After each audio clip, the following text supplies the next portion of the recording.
ना प्यासो। हेलो दोस्तों, good morning. तो महाशिवरात्रि का त्यौहार कल शाम को था हमारे घर पे। तो आज अभी हम जा रहे हैं अब बड़े ससुर के पास। हम लोग छोटा मनाते हैं, तो छोटा बड़ा का मतलब ये है कि जो बड़ा मनाते हैं वो जटा लगाते हैं, तो हम छोटा मनाते हैं तो हमने जटा नहीं लगाया। हमने छोटा सा पूजा पाठ कर लिया है कल शाम को, आप लोग ने देखा होगा वैसे भी। तो अब हम जा रहे हैं बड़े वाले ससुर जी के पास, ताऊ जी के पास। तो देखिए कैसा रहता है।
मम्मी मम्मी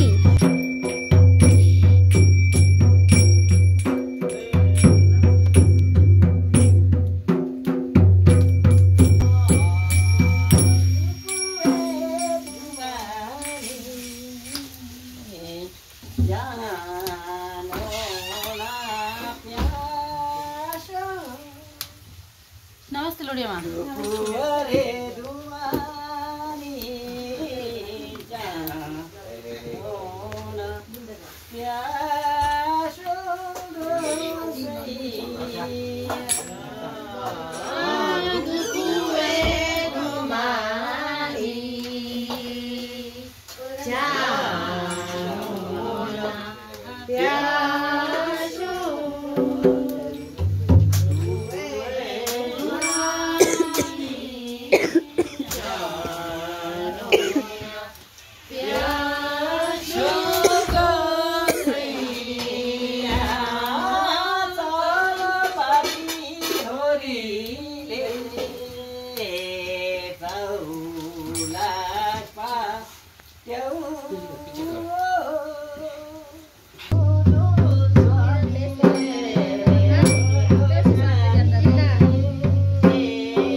दोस्तों देखिए, अभी तक बर्फ़ इतना पड़ गया है, बहुत ज़्यादा बर्फ़ हो रही है। तो देख सकते हैं, तो मम्मी जी, मैं और मेरे पति देव जी हम जा रहे हैं महादेव जी का दर्शन करने मेरे मामा जी के पास। तो देखिए बर्फ़ किस तरीके से आया हुआ है, बहुत ज़्यादा। तो महादेव का दर्शन करने हम लोग सभी ऐसे जाते हैं। तो आज है महाशिवरात्रि का दूसरा दिन।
अब हम पहुंच गए दीदी जी के घर पे। तो लाइट नहीं है, तो लाइट चली गई है, तो अंधेरा है, तो देख सकते हैं आप लोग। फिर भी हम महादेव जी का दर्शन करने गए, तो आप लोग भी कर लीजिए शिव जी महाराज जी का दर्शन।